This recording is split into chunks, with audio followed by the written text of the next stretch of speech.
ടാൻ്റെ beginning reason തന്നെ proper skin sunscreen അല്ലെങ്കിൽ skin care ഇല്ലാത്തത് കൊണ്ടാണ്. അപ്പോൾ പ്രോപ്പറായിട്ട് നമുക്ക് സ്കിൻ കെയർ റുട്ടീനുള്ള പേഴ്സണ് അത്ര ഡീപ്പ് ടാൻ അല്ലെങ്കിൽ പിഗ്മെൻറ്റേഷനായിട്ട് മാറത്തില്ല.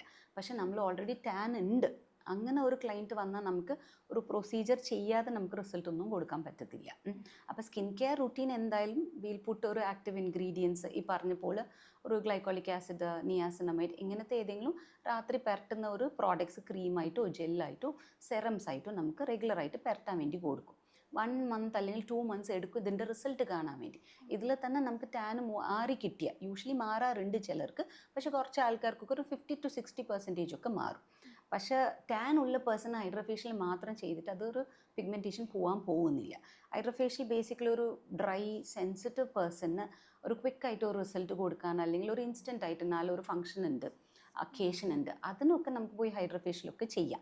അല്ലാത്ത പിഗ്മെൻറ്റഡ് സ്കിൻ അല്ലെങ്കിൽ ടാനിന് നമുക്ക് hydrofacial may not benefit dum.